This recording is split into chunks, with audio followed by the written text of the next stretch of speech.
Entonces, pero primero, antes, ¿no? Quería ver algunos ejemplitos que, bueno, después quizás en la ayudantía van a verlo, pero es interesante plantear algunas situaciones que uno a veces se encuentra y que también tienen que ver con la aplicación de la conservación de momentos. Imagínense que está una determinada carretilla, ¿no? Que tiene una determinada rueda, está sobre el suelo y hay una cierta persona que va corriendo con una velocidad v y tiene una masa m. Y si la carretilla esta tiene una masa m, bueno, ¿qué pasa cuando esa persona cae encima de esta carretilla? Vamos a suponer, qué sé yo, que no hay ningún tipo de... O sea, que en cuanto que, que no hay ningún tipo de frenado de la carretilla, sino que simplemente en cuanto esa persona cae, se puede mover la carretilla. Entonces, ¿qué es lo que ustedes creen que va a pasar? ¿O qué es lo que les dice la intuición, ¿no? ¿Qué piensan ustedes? ¿Qué va a pasar? Mover juntos los dos. Claro, se van a mover juntos los dos, y entonces ¿con qué velocidad se va a mover la carretilla, no? Y para saber eso tenemos que aplicar conservación del momento, y entonces el momento inicial del sistema, ¿quién es? El momento inicial sería simplemente la masa de la persona por la velocidad con que tiene, ¿no? Y entonces lo que no sabemos es el momento final, este es el que no sabemos. Entonces el momento final del sistema tiene que ser igual al momento inicial por conservación, pero esto, en teoría, este P final va a ser igual a quién. Bueno, a la masa de la carretilla, más es similar al problema del péndulo físico, del péndulo balístico, por una velocidad final determinada, ¿no? Entonces igualamos las dos expresiones y nos queda que la masa por la velocidad inicial de que tenía el hombre va a ser igual a m más m entre esta velocidad final, y bueno, aquí encontramos ya que esta velocidad final es m por v entre m más m, ¿no? Y entonces sería la velocidad final del sistema. Entonces fíjense que aquí esto también es similar a que si un problema similar sería si está la carretilla en reposo, ¿no? Y está la persona, entonces si ahora en vez hagamos esta otra situación, entonces esa persona se tira de aquí con una velocidad v igual, ¿no? Se tira con una velocidad v en esta dirección. ¿Qué le va a pasar a la carretilla? Bueno, pues como nosotros ya nos imaginamos, la carretilla entonces sola se va a mover hacia la derecha una vez que el hombre se lance, ¿no? Y como el momento inicial del sistema, ¿cuánto vale? El momento inicial sería 0, porque originalmente está en reposo, el hombre se lanza, entonces el momento final, ¿cuál va a ser? Bueno, va a ser la masa del hombre por la velocidad. Vamos a poner, por ejemplo, que el sentido positivo es en esta dirección, ¿no? Este es el sentido positivo. Si este es el sentido positivo, entonces la masa del hombre por la velocidad sería negativa, y entonces después tendríamos la masa de la carretilla por eh, la velocidad final, ¿no? Entonces aquí esto nos lleva a calcular la velocidad final como la masa de la carretilla, la masa del hombre entre la masa de la carretilla por la velocidad. Entonces sería, digamos, otro ejemplo de cómo podemos tener dos situaciones donde también aplicamos lo que es conservación del momento. Entonces fíjense que un sistema, y eso lo vamos a ver ahora en un momentito cuando les ponga el ejemplo de un cohete, que era la figura que estaba buscando, cuando esta persona se lanza, de alguna manera el sistema está perdiendo masa y se lanza en esta dirección, y la carretilla va a ir en la otra dirección con una cierta velocidad que está asociada a esta relación entre las masas. Entonces uno puede pensar o idear un sistema donde vamos a ir perdiendo masa y entonces eso va a ir ganando en velocidad. Y entonces eso es lo que pasa cuando funcionan los cohetes. Bueno, pero antes de ver lo de los cohetes, yo les Una había... consulta. Sí, sí. En el ejemplo, en el primer ejemplo que dijo, ¿se conserva la energía mecánica o no? Eh, habría que ver, habría que ver. No estoy muy seguro ahora. Habría que calcular y ver, porque eso lo podemos calcular. Si quiere, buena pregunta, lo podemos calcular. Bueno, ¿cómo les dije que podíamos ver eso? ¿Cómo podríamos saber eso? Eso lo podemos saber si la energía mecánica inicial es igual a la energía mecánica final, ¿no? Entonces la energía mecánica inicial sería la energía cinética simplemente. Ese sería el inicial. Y la energía final, entonces va a ser un medio de quién? De la masa total del sistema ahora, ¿no? Que sería m más m por la velocidad final. Y la velocidad final va a ser, aquí vamos a tener entonces m cuadrado, v cuadrado entre m más m, ¿no? Esa es la velocidad final, ¿no? Claro, aquí está el cuadrado. Esa era la... Se me estaba perdiendo esa unidad. Entonces, perdón, este no es este que se simplifica. Se simplifica el otro. Entonces, este se simplifica con este y me queda... hoy y me queda un medio de m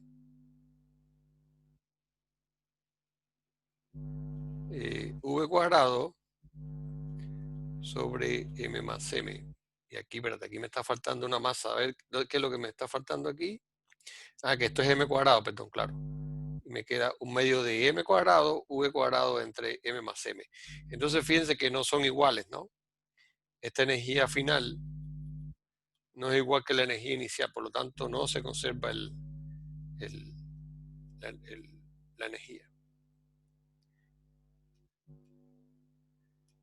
Y, y lo pudimos comprobar así, o sea, simplemente por eso. ¿Ok? ¿Alguna duda con eso? Y profe, otra consulta. Sí. Ahí la diferencia después de esa energía sería el trabajo de la fuerza de Rosa, ¿no? Es que ahí hay, o sea, cuando por ejemplo, hay varias formas. La energía, acuérdate que la energía nunca o sea, hay un teorema general de conservación de la energía, ¿no? La energía nunca eh, digamos, la energía solo se transforma de una forma a otra, sino que, o sea, nunca hay pérdida de energía. O sea, la energía tiene que conservarse siempre, ¿no? La suma total de todas las energías. Entonces ahí habría que analizar que exactamente qué es lo que se está haciendo. ¿Hay algún tipo de energía interna que está ganando el sistema? Aquí quizás es un poco difícil ver qué exactamente es lo que está, en qué se está convirtiendo esa energía, ¿no? Porque puede ser que se esté convirtiendo en algún tipo de energía interna del sistema no sé, cuando la persona cayó ahí sobre ese sistema y hay algún tipo no sé, si el sistema tuviera algún tipo de amortiguación, habría eh, qué sé yo, algún tipo de energía potencial elástica o energía interna del sistema que está ganando. Pero lo que está claro es que si analizamos solo la energía mecánica, eso se ve claro, por ejemplo, con lo que les comentaba, cuando hay choques de dos cosas, que lo que no es que la fuerza de roce esté quitando la energía al sistema, sino que esa energía que tenía se está transformando en otro tipo de energía interna. En este caso, cuando chocan, por ejemplo, dos pelotitas, si uno hace el análisis bien riguroso, ahí hay deformaciones y esas deformaciones llevan a aumentos eh, quizás imperceptibles, pero aumentos de la temperatura de cada una de las dos bolitas, porque hay ciertas deformaciones, y cuando hay deformaciones hay vibraciones en la red, y eso eventualmente se transforma en energía interna del sistema, y la energía interna la podemos asociar con aumento un poco de la temperatura.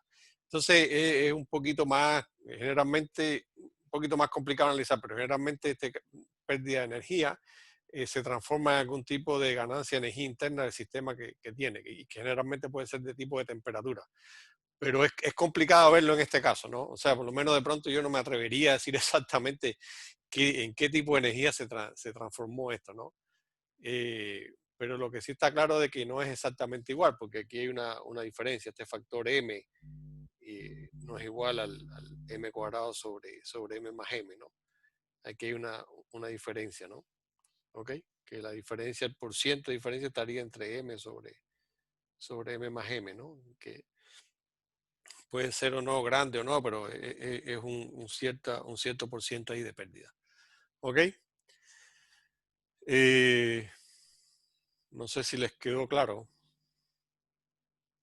pero por lo menos lo que sí tenemos es la manera de saber cuánto es que se puede perder de energía. ¿Ok? Y gracias, profe. Lo que el momento, o sea, sí, eso sí, digamos que siempre el momento se va a conservar, ¿no? Entonces eso es lo que podemos ocupar.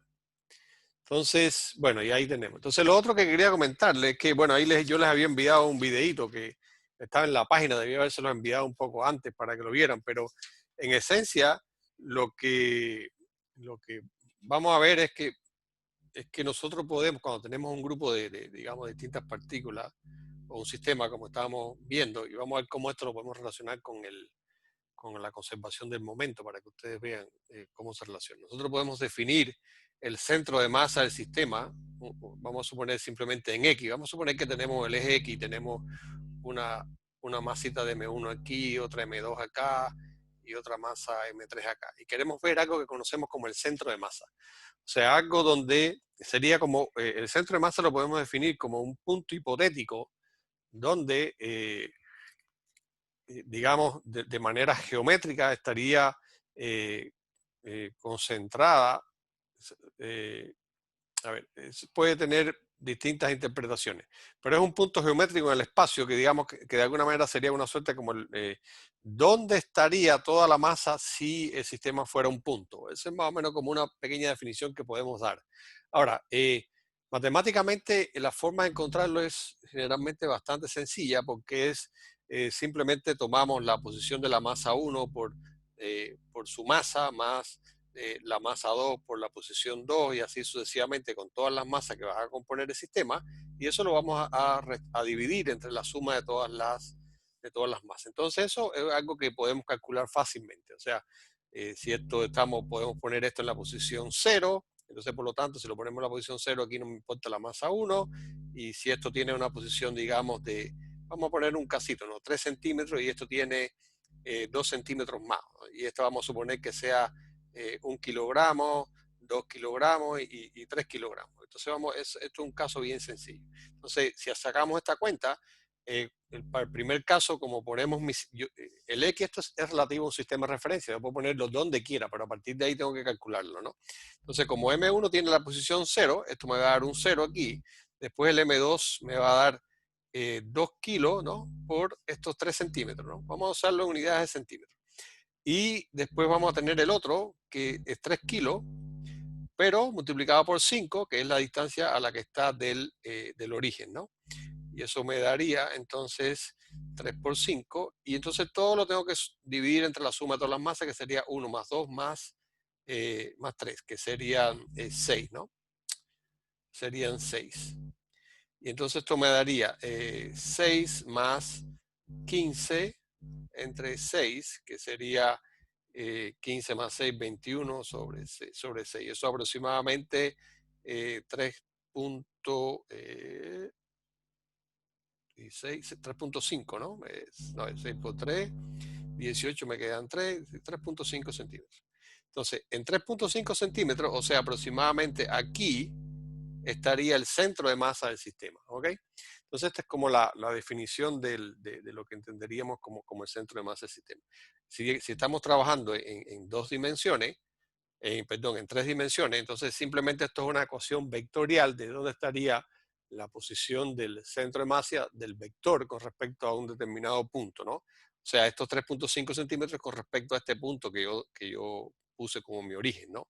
Si hubiese puesto el origen en la masa 2, bueno, me hubiese dado, ustedes sí que lo pueden comprobar, me hubiese dado que estaba a 0.5 centímetros de esta masa 2, ¿ok? Entonces eso es fácil de comprobar que, por supuesto la posición depende de dónde yo escojo mi origen del sistema de referencia. Entonces, en general, si tengo un sistema en tres dimensiones, esto va a ser la masa 1 por el vector asociado a la posición de la masa 1, más la masa 2 por el vector asociado a la masa 2, y así sucesivamente con todas las masas que componen mi sistema y la suma de todas estas masas. O escrito, digamos, de una manera matemática, MI, RI. sobre la suma de MI, donde digamos esta es la suma por todas las masas. Y esto es lo que se conoce como el centro de masa del sistema. Entonces, ¿qué importancia tiene esto, no? ¿Qué importancia tiene esto? A ver si aquí dejo un espacio. Perfecto. ¿Qué importancia tiene esto? Fíjense que nosotros tenemos esta definición, y entonces vamos a hacer lo siguiente, ¿no? Vamos a hacer lo siguiente, vamos a utilizar esta expresión que está aquí, y entonces yo tengo que RCM va a ser igual a esta suma de los MI, RI entre, digamos, M, donde este M lo voy a definir como la suma de todas las masas. Entonces esto lo puedo escribir como MRCM es igual a la suma de todos los MI, RI. Y si ahora esto yo lo derivo, o sea, vamos a suponer que yo hago una derivada temporal. Cuando derivo la posición en el tiempo, ¿qué es lo que voy a obtener? O sea, yo voy a suponer que hay un sistema donde estas posiciones pueden estar cambiando. O sea, y cada RI tiene una determinada función del tiempo. O sea, eh, cada partícula puede estar cambiando en el tiempo. Entonces, si yo hipotéticamente conozco eso, ¿ok? Aquí estamos un poco trabajando de forma teórica. Hipotéticamente conozco eso y derivo esta expresión, entonces, ¿qué voy a tener aquí? Voy a tener la masa, cuando derive el R centro de masa y lo derive en el tiempo, me va a quedar algo como la velocidad del centro de masa, ¿no? Y aquí me va a quedar algo como la suma de todas las masas por la velocidad de cada una de esas masas. ¿Ok? Entonces fíjense que esto lo puedo definir como el P total o el momento total de mi sistema, porque esto va a ser, esta suma es exactamente, digamos, P1 más P2 más P3, más, y así sucesivamente todos los momentos de mi sistema. La cantidad de movimiento, el momento de cada una de las partículas que componen mi sistema. ¿Ok? Entonces, ¿se entendió esto? ¿Alguna duda hasta ahí? ¿Algo que quieran preguntar?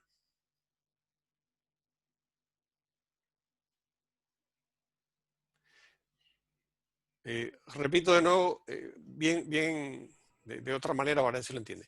A partir de esta definición, a partir de esta definición de centro de masa, ¿no? Yo digo, bueno, vamos ahora a esta expresión, derivarla en el tiempo. Si la derivo en el tiempo y derivo la posición en el tiempo, derivar, recuerden que es la derivada, la velocidad se define como la derivada de la posición en el tiempo, ¿no?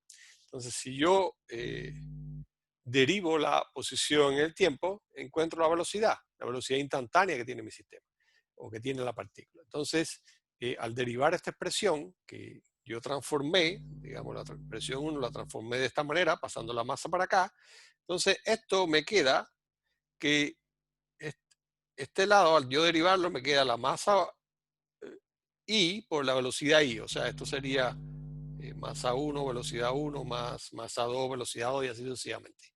Entonces, esto me da el momento 1 más el momento 2 más el momento 3 y así. Y ya vimos que cuando yo sumo todos los momentos que tengo, el momento total de mi sistema. Por lo tanto, fíjense que llegamos a algo que era, que parece, eh, que un poco les comenté. Fíjense que la suma de todos los momentos, ¿no? Cuando sume todos los momentos, es igual a si yo tuviera, ¿no? Toda la masa concentrada en un punto y ese punto se está moviendo con una velocidad que es la velocidad de ese centro de masa. Entonces fíjense que uno lo puede ver de esta manera. Y era un poco lo que y ahora les voy a poner un ejemplo de esto, ¿no? Es como si yo tuviera muchas partículas, esas partículas de alguna manera se están moviendo todas, una en esta dirección, esta en esta otra, ¿no? Y entonces esta va a tener un P1, esta va a tener un P2, esta va a tener un P3, y tengo de alguna manera este punto hipotético o este punto que yo geométrico que encontré, que es mi centro de masa, y entonces cuando yo sume P1 más P2 más P3, ¿no? Voy a encontrar que esto va a ser igual a como si yo tuviera toda la masa concentrada en un punto que se mueve con una cierta velocidad. Y este sería, digamos, el P total, que es la suma de todos los momentos. O sea, entonces esto es lo que yo les comentaba en la primera clase, es que cuando uno lanza una granada, imagínense que lanza una granada. Esa granada tiene una cierta masa, tiene una cierta velocidad y, por supuesto, tiene un momento determinado. Y en un instante determinado aquí explota. Y si explota, ¿no? Esto va a lanzar un fragmento en esta dirección, otro fragmento en esta otra, otro fragmento así, o sea, miles de fragmentos.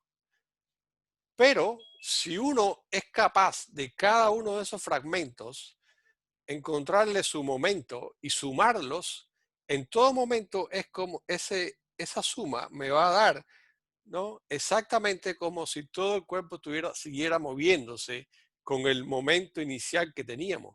O sea, esto sería el momento que sería la masa de todo por la velocidad del centro de masa. O sea, el centro de masa en todo momento se va a mover en el movimiento este parabólico que tenía originalmente el sistema. Y digamos que esto es lo que sería un ejemplo de cómo nosotros podemos aplicar eso. O sea, fíjense que de alguna manera esto me está poniendo una restricción a cómo tienen que estar volando los fragmentos. Los fragmentos no pueden volar, digamos, todos hacia arriba, es imposible, sino que tienen que distribuirse de tal manera que cuando yo lo sume todo, la suma continúe este movimiento parabólico que teníamos originalmente. ¿Se entendió eso? Sí. Profe, una pregunta, Sí. pero esto es válido solamente para cuando el número de partículas es finito, ¿no? Bueno, en realidad esta definición es para la definición de centro de masa también la podemos hacer para cuerpos rígidos, ¿no? Para cuerpos sólidos, ¿no? Y el movimiento de todo el sistema es igual, es válido igual para un cuerpo sólido. Y entonces en ese caso lo único que nosotros tenemos que hacer es transformar esta expresión, ¿no? En vez de una derivada en una integral, ¿ok? Entonces la posición aquí sería algo como la integral de los R de M o algo así, ¿no? Entonces tengo que integrar en todo mi sistema, ¿no? Ese sería, eso está, creo que Juan Pablo lo explica ahí en el video, ¿no? Con algunos cuerpos sólidos. Entonces también es válido para los, o sea, yo puedo definir también para un sólido un centro de masa, o sea, eso está claro. Y para hallarlo, como son un sólido, en realidad uno lo puede considerar que está compuesto por eh, un número infinito de partículas, entonces lo que tengo que hacer es una integración, digamos, en todo el volumen de ese sólido. Y ahí encuentro el centro de masa. Entonces uno puede encontrar, digamos, el centro de masa de una, de una digamos, de una lámina o de una, qué sé yo, de algún tipo de estructura que sea o tridimensional o algún alambre o que incluso tenga la densidad no sea uniforme. O sea, ese tipo de cosas la podemos calcular a partir de esta definición, pero en caso de los sólidos tenemos que integrar. Déjame ver si, es que esto después ustedes lo van a ver en algún momento, ¿no? Pero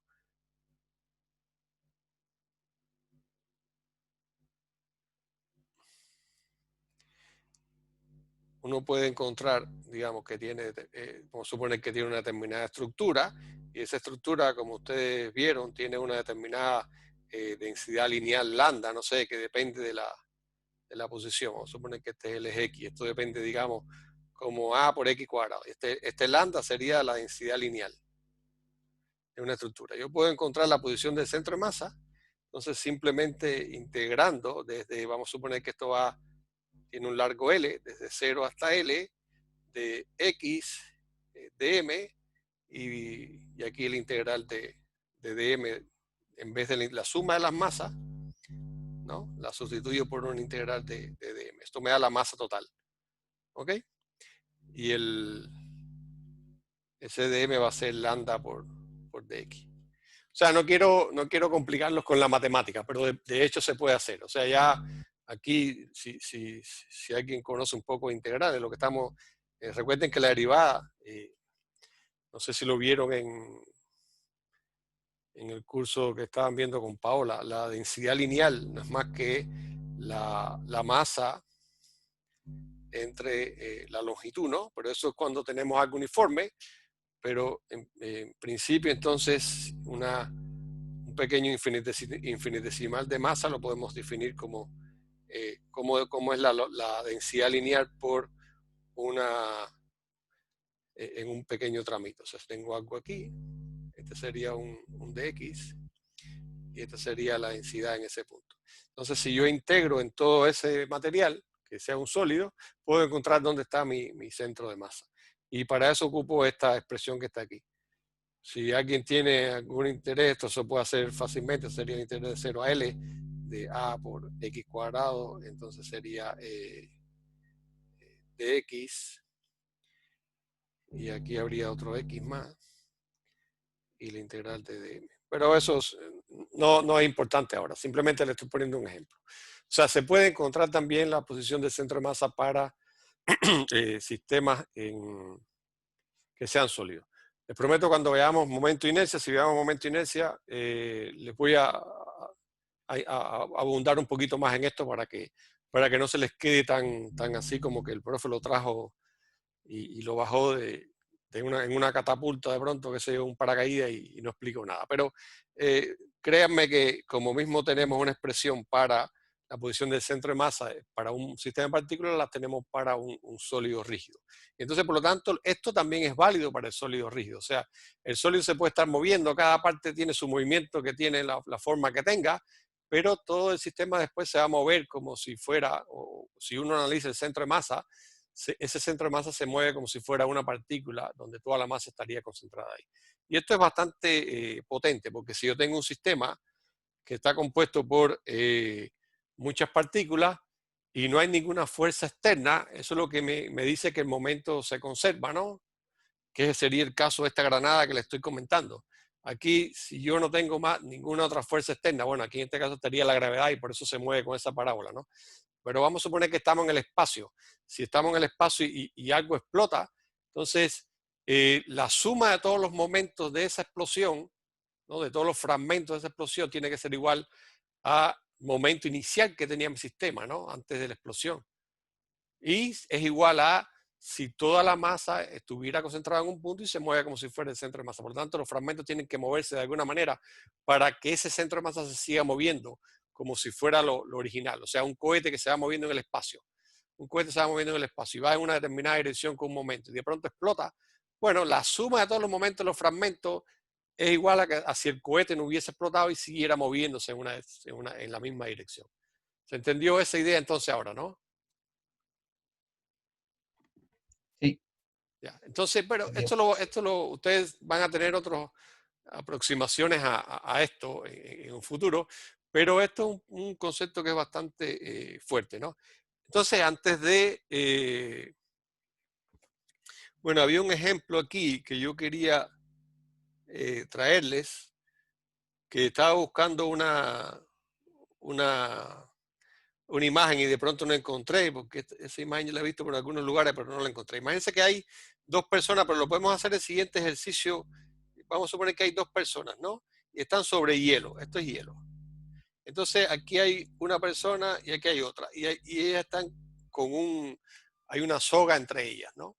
Esta vamos a suponer que pesa, su masa es de 100 kilogramos, este es de 80 kilogramos, y digamos que la distancia entre ellos, este L, vamos a suponer que vamos a poner 20 metros, vamos a poner no tan complicado. Entonces, la pregunta es, bueno, uno empieza a alar al otro, ¿no? O los dos empiezan a alarse, no importa. Uno empieza a alar al otro. La pregunta es, ¿dónde se encuentran? ¿Dónde se encuentran? Entonces, ¿cómo podemos calcular esto? Entonces, bueno, ¿dónde se van a encontrar? Primero, como, como el, como las fuerzas aquí solamente son, entre ellos dos, son fuerzas internas. ¿Qué quiere decir esto?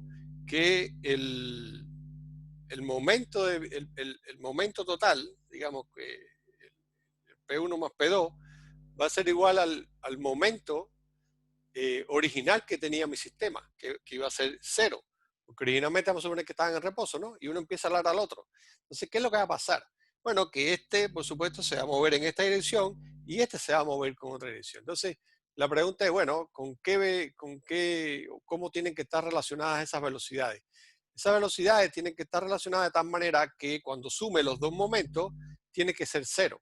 O sea, la masa uno por la velocidad uno más la masa 2 por la velocidad 2 tiene que ser cero. Eso implica que la velocidad, por supuesto, una va a ser positiva, otra negativa, para que se, ¿cómo es? Se simplifiquen y dé cero, ¿no? Entonces, ¿en qué punto se va a encontrar? Pues se va a encontrar en el centro de masa, porque el centro de masa es el donde es lo equivalente al P1 más P2 y sería lo equivalente a tener toda la masa concentrada en un punto. Entonces, ¿en qué punto se va a encontrar? Bueno, se va a encontrar en este centro de masa que va a ser la masa 1 por la posición. Si yo pongo, vamos a poner que este es el X igual 0 aquí, lo cual me va a facilitar el cálculo. La masa 1 por 0, porque su posición es 0, más la masa 2, que sería 80, por 20, y esto dividido entre las masas de los dos, que sería 100 más 80. Entonces aquí me quedaría el 80 por 20 entre, entre 180. ¿Ok? Entonces esto me va a dar 9, se simplifica en 80 entre 9. Bueno, nueve aproximadamente, ¿eh? 8,89. Ya, bueno, ya no están aproximados, ahora es exacto. Ya entonces nos 9. va a dar 8,89 metros. Ok, entonces esa es la posición del centro de masa, lo cual es lógico porque fíjense que está un poquito más pegado al 1, porque pesa, al 1 no, a la persona de la izquierda, porque pesa 100 kilos y la otra pesa 80. Entonces el centro de masa está un poco acá. Y ese es el punto donde se va a encontrar. Bueno, esto mismo es válido para cuando uno está en el espacio, qué sé yo, y esa es la imagen que yo quería buscar, dos astronautas en el espacio. No sé si han visto algunas películas de estas, qué sé yo, que se empiezan a hablar y por supuesto se van a encontrar en ese punto medio. Ese punto medio donde se encuentran es exactamente el punto donde está el centro de masa del sistema. ¿Ok? Entonces esto digamos que tiene esa aplicación. Y lo otro que les decía que el momento, si uno conoce la velocidad con que uno va, bueno, la otra velocidad tiene que ser de tal manera que cuando sumen los momentos sean iguales y de signo contrario. ¿Ok? Entonces, bueno, lo otro que quería mostrarles es, bueno, cómo funciona un poco esto de los cohetes, ¿no? Que recientemente vimos este lanzamiento del cohete. Entonces, si ustedes han oído eso, los cohetes están casi un por ciento inmenso es combustible, ¿no? ¿Y esto por qué, no? Porque este combustible que está yendo, digamos, hacia atrás, tiene una cierta velocidad de escape, ¿no? Entonces se basa un poco en algo que yo les comenté en la primera clase cuando estuvimos hablando de momento, es que eh, podíamos definir la segunda ley de Newton de nuevo como eh, la derivada o la variación del momento en el tiempo. O sea, la fuerza externa, esto va a ser una fuerza externa, va a ser igual a la variación del momento en el tiempo. Pero fíjense que aquí, cuando yo estoy, vamos a suponer que, olvídense la gravedad ahora, la gravedad es algo que voy a tener que vencer, ¿no? Pero imagínense que estamos en el espacio. Y si estamos en el espacio y ya no hay ningún tipo de gravedad ni ninguna otra fuerza, entonces la pregunta es, bueno, ¿cómo se puede mover un cohete? Porque aquí en la Tierra uno se agarra del suelo y puede empezar a moverse. Entonces, ¿cómo se puede mover un cohete entonces en el espacio? ¿Cómo se puede mover algo en el espacio si no tenemos a qué agarrarnos ni una soga de qué forma lo hacemos? Entonces, la manera es esta, ¿no? Es botando combustible, o sea, digamos, haciendo que algo vaya en una dirección, y es el mismo principio de la carretilla, que por eso se los mostré al inicio, el mismo principio de la carretilla, es soltando algo para que, y con cierta velocidad, para que el sistema se mueva en la otra dirección y con una velocidad que, bueno, ahora vamos a ver si lo podemos calcular un poquito. Entonces, ahora, la fuerza externa aquí, ¿cuánto vale? ¿Cuánto es la fuerza externa? Si estamos en el espacio, la fuerza externa, ¿cuánto vale? La fuerza externa en el espacio, nadie se atreve a decir cuánto es la fuerza externa. Se aproximaría como a cero. Sería cero, porque estamos en el vacío, ahí no hay, vamos a suponer que la densidad de gravedad es muy poquita y cosas por ese estilo. y estamos bien lejos y esas cosas. Pero la fuerza externa es cero. Por lo tanto, bueno, ¿y de dónde sale esto? ¿Cómo puedo de alguna manera hacer algo para que? Entonces, fíjense que si uno ocupa este depende de T ahora, ¿no? Que va a ser cero, porque no hay fuerza externa, pero nosotros vimos que ese depende de T, que donde P era masa por velocidad, y cuando yo derivo una función que es compuesta, entonces hay una determinada regla ahí que ustedes estudiarán en algún momento, que esto va a ser simplemente la derivada de uno de los términos, en este caso estoy derivando la velocidad primero, y después mantengo la velocidad constante y derivo la masa. Y entonces esto va a ser cero, porque como lo habíamos dicho, va a ser esto. Entonces, digamos que con respecto al sistema de referencia en que yo estoy en el cohete, ¿no? Aquí voy a tener unos gases que están saliendo. Estos gases que están saliendo tienen una cierta velocidad de escape que le voy a llamar. Entonces esto lo puedo escribir como la masa del sistema, de V sería la velocidad de todo mi sistema, y esto sería igual a menos, porque ahí todo lo pasé ya para el otro lado, esta velocidad de escape de estos gases que son los que están cambiando en el tiempo. Esta es la variación de la masa. Entonces, la variación de la masa, digamos como esta variación de masa, la velocidad está yendo en una dirección y esto va a ir en la otra. Esto va a ir en la velocidad, digamos, va a ir en la dirección contraria. Entonces, esto es lo que, de alguna manera, la expresión que nos dice cómo es que va a cambiar eso. Esto no voy a entrar mucho en detalle de cómo lo podemos resolver, simplemente esto lo puedo simplificar y decir que como hay derivadas temporales en ambos lugares, yo puedo dejar esto como m de v igual a menos v escape por dm, y esto lo puedo escribir como dv es menos v de escape dm sobre m. Y esto es una integral que se puede hacer fácil. Aquí yo integro desde una velocidad inicial determinada hasta una velocidad final, y aquí voy a integrar desde una masa inicial hasta una masa final, ¿no? Y entonces esto me va a quedar v menos v0, va a ser igual a la derivada o la integral de 1 sobre x de x es logaritmo natural de x. Eso lo aprenderán en algún momento. Y entonces esto me lleva a que en teoría esto va a ser, y aquí voy a menos la velocidad de escape por el logaritmo natural de m entre m0, o dicho de otra manera, v menos v0 igual a v escape el logaritmo de m0 sobre m. Porque cuando intercambio los logaritmos, es como multiplicar por menos 1. ¿Ya ustedes vieron logaritmos? ¿Ya estudiaron logaritmos? Sí. Sí, bueno, ahí aquí ocupé esto, que el logaritmo de x a la menos 1 es igual a menos logaritmo de x. Ocupé esto. O sea, hay muchas cositas matemáticas que a veces hay que saber. Entonces, fíjense que esto me da cómo es que va cambiando la velocidad en función de este cambio de masa del sistema. Por lo tanto, yo tengo que hacer que este logaritmo tenga un número mayor que 1 para que, para que vaya aumentando la velocidad, ¿no? Entonces, por eso es que los cohetes, como les comentaba, están prácticamente hechos de combustible. La masa total... el 90 y tanto, qué sé yo, por ciento de la masa de un cohete es puro combustible, y por lo tanto la masa final que me va a quedar es pequeña en comparación con la masa inicial. Eso me hace que esta fracción sea bien grande y yo pueda tener una velocidad bastante elevada, alcanzar una velocidad bastante elevada. ¿Ok? Bueno, esto igual lo pueden encontrar en los libros. Yo les envié un libro que era, que ahí también hablan de esto y encuentran cómo es que explican cómo es que se encuentra esta expresión. Pero la esencia es más o menos esta que les comenté. ¿Alguna duda? ¿Algún comentario? La gente que hace física 110 con ya la mate, ¿tienen que ver con las ecuaciones con derivadas y con integrales? O...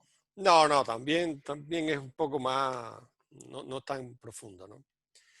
Yo a ustedes, como van a estudiar física, les paso también algunas cositas derivadas para que vayan teniendo una idea de por dónde van algunas cosas, ¿no? Es que desafortunadamente, o bueno, ustedes después van a ver un curso que es de mecánica intermedia, creo que se llama, donde ven esto mismo, pero más matemático. O sea, algunas cosas, no todo, ¿no? Pero un poco más matemático. Y entonces ahí ya empiezan a estudiar algunas cositas con más profundidad, ¿no? Porque está claro que hay muchos detalles que aquí requieren que ustedes por lo menos conozcan algo mínimo de integrales para, para poder entender algunas cosas. Pero fíjense que cuando ustedes estudian integrales se dan cuenta que no es muy difícil lo que yo les estoy diciendo. Son derivadas e integrales que son de las más sencillas que hay, o una de las más sencillas, ¿no? De las primeras que se estudian. Entonces, son cuentas que en realidad no son tan complicadas, ¿ok?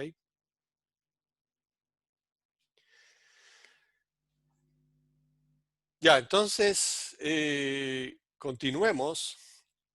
Vamos a ver entonces la conservación del momento en 2D, que sería un poco la continuación de lo que habíamos visto en la clase anterior. Entonces, en este caso, lo que vamos a tener es dos bolitas, una que está, digamos, va a colisionar a otra que está en reposo. Vamos a considerar, digamos, este caso que es como bastante, es de los más sencillos, puede ser un poquito más complicado cuando uno tiene distintas colisiones y los cálculos se pueden hacer, eh, pero en este caso solamente vamos eh, a ver este caso más sencillo porque, digamos, los cálculos no son tan complicados, son relativamente sencillos. Entonces, la manera en que lo podemos resolver esto, uno puede simplemente escribir las ecuaciones y ver qué pasa, pero también uno puede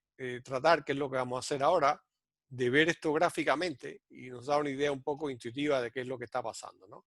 Entonces, y vamos a suponer que está esta bolita que está en amarillo, está en reposo, la otra bolita, la que dice B o que tiene una velocidad B inicial, colisiona, esta que tiene la bolita B, sale entonces con un ángulo de 30 grados con respecto a ese horizontal por encima de la horizontal, y la bolita amarilla sale hacia abajo con un ángulo de 60 grados con respecto también a esta horizontal. Entonces, bueno, las masas de las dos bolitas son iguales, lo cual por supuesto va a facilitar el cálculo. Nos dan la velocidad con que la bolita, la B, viene, que serían 8 metros por segundo. Y bueno, lo que nos interesa es ver si, o lo que nos interesa calcular es, bueno, cuáles serán las velocidades que van a tener estas bolitas tras la colisión, y también nos interesa saber si la colisión es elástica, que ya esto lo sabemos, ¿no? O sea, lo sabemos calcular. O sea, saber que es elástica la colisión, ¿cómo lo hacemos? Bueno, viendo si se conserva la energía.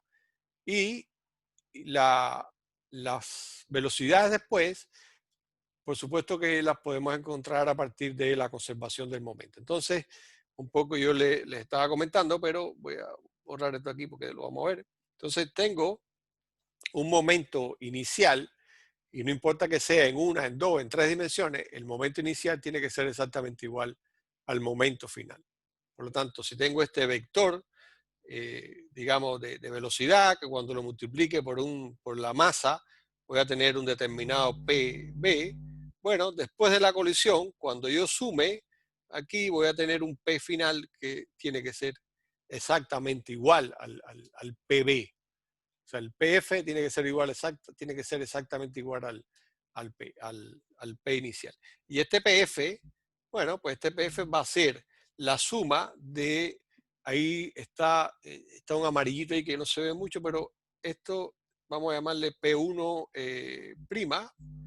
Prima van a ser los estados posteriores. Y vamos a tener el PB prima, que me va a decir el momento de la bolita B después de la colisión. Entonces, vectorialmente, cuando sume estos dos vectores, tiene que darme PF, que es el momento también inicial que yo tenía. Entonces, esto cuando yo lo lleve a gráfico, un poco lo que les estaba comentando, voy a tener un PB, esto bueno, no sé por qué dice aquí antes, esto tiene que decir aquí después, un error. El P después, que a la derecha está bien escrito, el P después tiene que ser, el P posterior tiene que ser exactamente igual al PB. Entonces, uno puede armar una suerte de triángulo donde, digamos, este sería el momento posterior, este sería el de el P' y este sería el P1'. Y se forma este triángulo porque cuando sume esos vectores, B', PB' más P1', me da P después. Este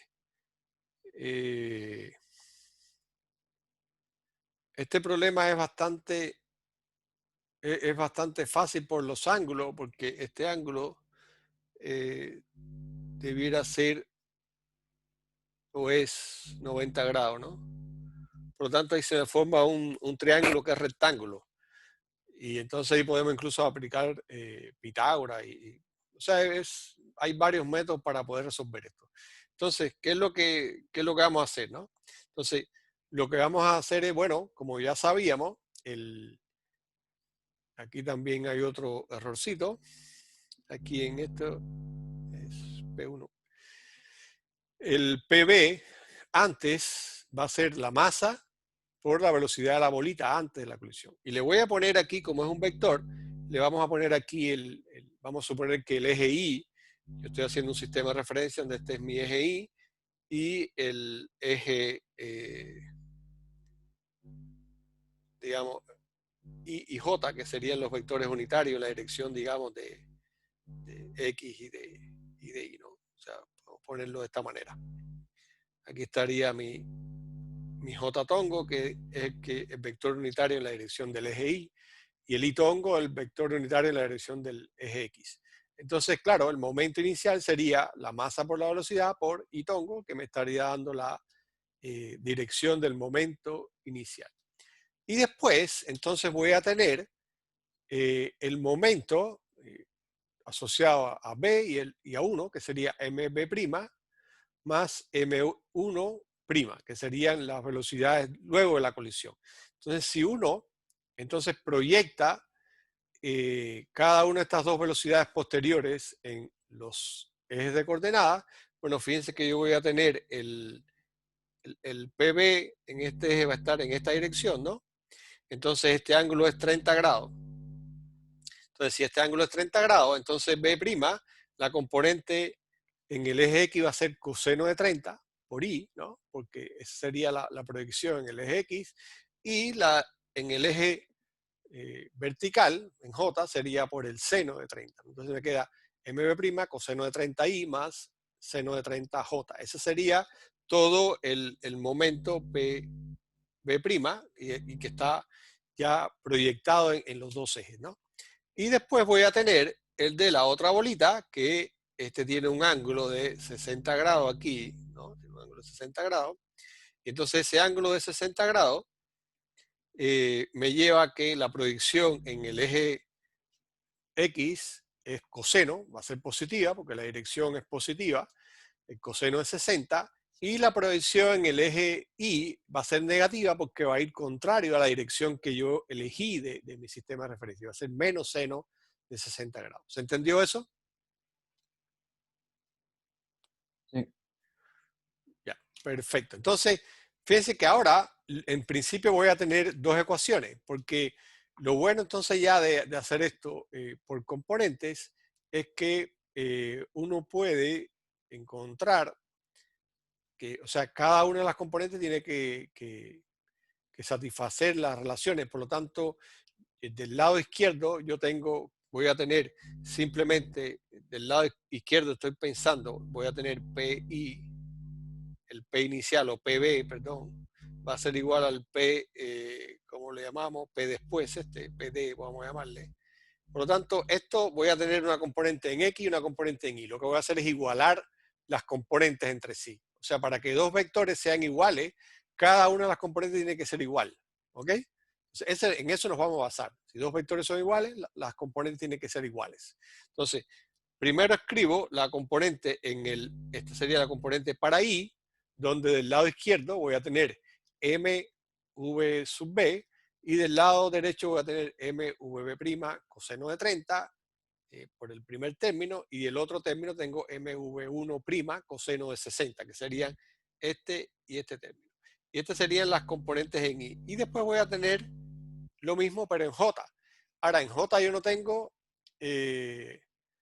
inicialmente 0, porque solo tengo componente en X. Entonces eso ya incluso me da una ecuación mucho más sencilla, porque me queda que 0 va a ser igual a la suma de los dos términos que tengo del lado derecho, que estarían asociados al J, al índice J. Entonces, bueno, aquí no vamos a entrar en tantos detalles del cálculo, porque eso es simplemente sustituir ahí. O sea, si uno tiene las masas son iguales, por lo tanto, incluso estas ecuaciones se simplifican aquí las masas, y me queda una relación entre el v' y el v1'. Entonces, bueno, sustituyo eso en la primera ecuación y ya encuentro la variable que no tengo. Entonces, bueno, ya el cálculo está hecho. Ustedes, si quieren, lo pueden comprobar. Y nos daría que este v' es 6.93 metros por segundo y el v1' sería 4 metros por segundo. Yo voy a confiar que hicieron el cálculo bien, o sea, y que estos valores están bien. Entonces, esto lo podemos o se puede calcular de esa manera. Entonces, esto me daría la magnitud de ese v', ¿no? Entonces, lo único que se me ocurre es comprobar. Lo único que se me ocurre es comprobar que esto esté bien. ¿Y cómo lo podemos comprobar? Y aquí lo podemos, antes de entrar en esta parte, voy a hacer una pequeña, voy a poner esto.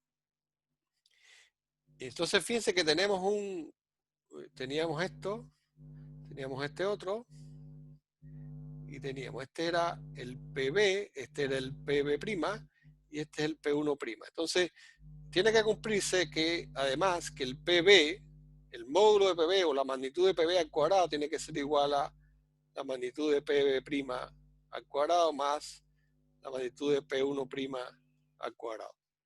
¿Y eso por qué? Porque lo que le decía que esto es un triángulo de 90 grados, por lo tanto podemos aplicar Pitágoras. Y esto lo que me está diciendo es la magnitud de estos vectores. Entonces, simplemente vamos a comprobar esto, que el resultado está bien. Y lo voy a comprobar geométricamente. ¿Ok? Entonces, para eso, entonces, ¿cuánto sería el PB? Bueno, el PB sería, no nos dicen la masa, pero eso no nos hace falta, porque yo voy y la velocidad inicial, ¿cuánto era? Bueno, las masas 0.25, pero eso no importa. 0.25 y la velocidad era 8. Por lo tanto, el PB sería 0.25, perdón, 0.25. Vamos a hacer algo mejor, porque no quiero que la masa no nos va a importar, porque sería la masa al cuadrado por la velocidad inicial, que dijimos que era 8 metros por segundo, por 8 al cuadrado, ¿no? Y eso va a ser igual a la masa de la segunda, de esta pelotita, pero con la velocidad después, que se dijo que era, se calculó que era 6.93.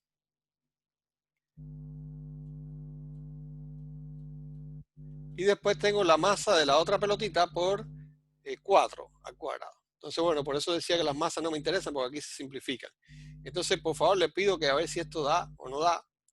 Esto sería 6.93 al cuadrado más 4 al cuadrado sería 16.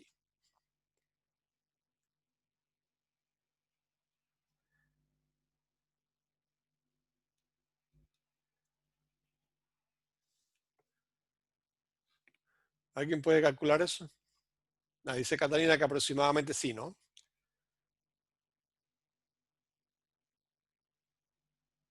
Ya, perfecto. Entonces, bueno, esto aproximadamente da igual. Entonces nos está diciendo que aparentemente estaba bien el cálculo. Fíjense que lo que hice fue resolver esto como si fuera Pitágoras. También es válido, otra forma de hacerlo, es geométrica. no utilicé las ecuaciones estas, sino simplemente me di cuenta que había un ángulo. Lo que pasa es, claro, aquí si yo no supiera cuánto valen esto, no puedo comprobarlo, porque simplemente tendría una ecuación donde no conozco cuáles son las masas. Pero es una ecuación más que puedo tener, ¿no? Que la puedo ocupar si quiero. O sea, jugar un poco con la geometría del sistema. Entonces, bueno, ¿qué era lo otro que podemos hacer? Lo otro que podemos hacer es comprobar si se cumple o si se conserva la energía o no. Entonces, bueno, ¿cuánto es la energía mecánica inicial? La energía mecánica inicial va a ser la pura energía cinética que tiene la bolita inicialmente. Sería un medio de la masa por la velocidad de v al cuadrado. Y eso, bueno, eso nos da, según ahí ya, da 8, sería un medio por un cuarto por 8 al cuadrado, sería 64 entre 8, claro, queda 8 joules. Sería la energía mecánica inicial. Y después tengo la energía mecánica final, que va a ser esto, la suma de las dos, ¿no? Y entonces eso, eh, si ellos sacaron la cuenta también ahí, prepararon el material y nos queda que sería 6 más 2, sería 8 Joule también. Por lo tanto, la energía mecánica se conserva. Ojo que no siempre, como ya hemos visto en distintas situaciones, no siempre se conserva la energía. Es un caso, si mal no recuerdo, es un caso, digamos, casual, o sea, cuando el ángulo cuando salen es de 90 grados, se conserva la energía. Si el ángulo, me parece, hace tiempo vi esto, no recuerdo exactamente, pero se pudiera demostrar de que si el ángulo no es 90 grados, eh, el, la colisión es no elástica. Y eso lo podemos comprobar, bueno, con esta receta, que es simplemente cuánto es la energía inicial y cuánto es la energía final, y comprobar si son iguales o no. Ok, por lo tanto, a priori, yo no sé si se conserva la energía o no. Tendría que ver cómo es las velocidades finales y a partir de ahí calcular las energías cinéticas y entonces ahí comprobar si se conserva o no la energía. ¿Ok? ¿Quedó claro? ¿Alguna duda? Quedó claro. Ya. Ya, entonces, eh, trabajemos un poquito. Aquí hay un problema que puede estar un poco largo, pero en realidad es más información y hechos colaterales que el cálculo, así que tienen que un poco despejar toda la paja que está ahí y llegar a lo concreto. Entonces nos dice, bueno, que un conductor viaja en una camioneta por una carretera y hay un determinado límite de velocidad, que es 60 kilómetros por hora. Entonces, el conductor se encuentra con otro vehículo que está detenido, que tiene una masa la mitad de la camioneta donde va el hombre, ¿no? Y luego de la colisión, la camioneta se desvía 30 grados con respecto a su dirección original y el vehículo compacto se desvía 40 grados. ¿Ok? Entonces, por las marcas dejadas por el vehículo compacto, el más pequeñito, el perito determina que traía 70 kilómetros por hora inmediatamente después del choque. O sea, esa, digamos, la velocidad, una vez que colisionó, la velocidad con que salió, ¿no? Entonces, bueno, el conductor de la camioneta no recuerda qué velocidad venía antes de chocar. Entonces, bueno, la pregunta sería, bueno, ¿puede el perito determinar si el conductor es culpable o no? Quiere decir que si venía a una velocidad mayor de la permitida o cosas por ese estilo. Entonces, pero para nosotros, por lo menos lo básico aquí sería ver, calcular cómo serían todas las velocidades antes y después. Bueno, nos dicen una velocidad que sería la que traería el vehículo compacto, o sea, el que inicialmente estaba detenido, una vez que inmediatamente después de la colisión, que sería estos 70 kilómetros por hora, lo cual es una velocidad bastante considerable, y nos dicen los ángulos. Entonces, bueno, los invito ahora a que trabajemos en equipo y que ustedes copien esto, o por lo menos tengan ahí la información esencial y hagan y desarrollen y encuentren cómo, eh, o sea, que encuentren todos los resultados, o sea, si tienen esto. Y bueno, ya que vamos a trabajar en equipo, después tenemos, si quieren tómenle foto a esto, y después tenemos otro problema que es un poquito más sencillo, que sería este otro, ¿ok? Que nos dice que, eh, que hay dos personas que están en un trineo, en reposo, nos dicen el peso de Luis, el peso de Karen, cuánto es el peso del trineo, fíjense, ojo que es el peso, no la masa, pero el peso. Y entonces, bueno, esto, vieron una araña venenosa, yo cuando lo vi dije, bueno, una araña en el hielo, pero bueno, no importa, eso que todo sea en aras de encontrar un problema interesante. Y saltan fuera del trineo, ¿no?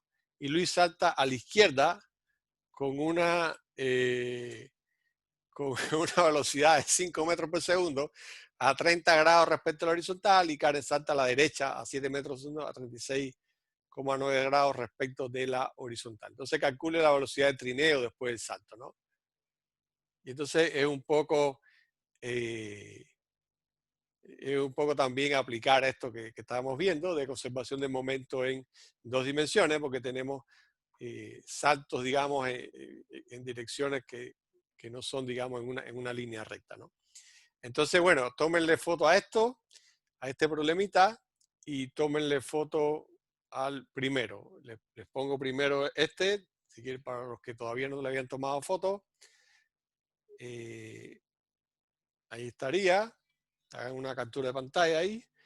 Y después tendríamos este otro. Entonces, los voy a dividir en equipos y comiencen a trabajar en estos dos problemas. Por supuesto, me llaman cuando iré pasando por los grupos.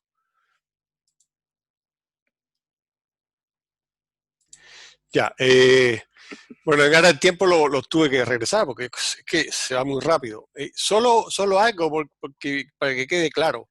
La base de todo, en algunos lugares lo alcancé a decir, la base de todo es que el momento inicial tiene que ser igual al momento final. Ese es el principio básico, ¿ok? Pero ojo, que estamos trabajando con vectores. Entonces, que estemos trabajando con vectores nos dice que para que dos vectores sean iguales, tiene que cumplirse que P, vamos a llamarle P inicial X, tiene que ser igual a P final X. También tiene que cumplirse que P inicial en Y tiene que ser igual a P final en Y. Y si tuviera una Z también tiene que cumplirse, ¿entiendes? Tiene que cumplirse esto para que dos vectores sean iguales. Esto es equivalente a esto. Significa que cada una de las componentes tiene que ser iguales. Entonces, ojo que cuando tengo conservación de momento en dos dimensiones, en lugar de tener una ecuación, tengo dos. Bueno, cuando estoy trabajando en el plano, tengo la ecuación para el eje X y tengo la ecuación para el eje Y. Por lo tanto, en este caso yo tenía un momento inicial que era este, después tengo uno en esta dirección y otro en esta otra dirección. Este sería la camioneta prima y este sería el auto prima. Entonces, voy a tener dos ecuaciones porque voy a tener la ecuación asociada al eje X, la ecuación asociada al eje Y. Entonces, digamos que tengo la masa de la camioneta por la velocidad de la camioneta inicial, que no la conozco, y eso, digamos, en el eje X va a ser igual a la masa de la camioneta prima por la proyección en el eje X, que esto, no sé, coseno, alguien me diga, ¿se recuerda cuánto era esto? Eran 40 grados, ¿no? Bueno, 30 grados. Claro, por el coseno de 30 grados. Y esto más, ¿no? La masa de la camioneta, del auto pequeño que era este, por, esto sería la velocidad, perdón, la masa por la velocidad de la camioneta prima, y aquí tengo la velocidad del auto prima por el coseno de, eran 40 grados, si mal no recuerdo. Y entonces además voy a tener las componentes en el eje Y, voy a tener que la masa de la camioneta por la velocidad C' por el seno de 30 grados, ¿no? Menos la masa del auto pequeñito por el seno de 40, y eso tiene que ser igual a cero. ¿Por qué cero? Porque en el eje X, Y originalmente no tenía ningún momento. ¿Se entendió o no? ¿Quedó claro? ¿Aló? Sí, sí, sí, clarísimo. Claro, entonces, eso es todo, señores. Todo esto es que tienen que pensar aquí vectorialmente. Y pensar vectorialmente es un poquito diferente al caso en una dimensión. Aquí tenemos que pensar que como tenemos un vector, cada una de las componentes tiene que ser igual. O sea, la componente iniciales tiene que ser igual a las finales. Y eso me lleva a dos ecuaciones. Y las dos ecuaciones serían esas. Y bueno, ahí hay que trabajar y despejar un poco, pero ya es un poquito de matemática que no es muy complicada. Este problema es muy similar al que hicimos que recién resolví de la colisión de las dos pelotitas. Lo que pasa es que aquí los ángulos son distintos. Pero sería bueno que terminaran y que comprobaran que aquí lo más probable es que no se conserve la energía mecánica. Eso lo pueden hacer de la manera que vimos, calculando la energía mecánica inicial y la final. ¿Ok? Entonces, bueno, el otro problema se los dejo entonces también para que lo hagan y vayan practicando. Igual lo podemos, en la ayudantía van a tener algunos problemas de conservación de momento, que va a ser el viernes. Así que bueno, ¿alguna otra duda, algún comentario?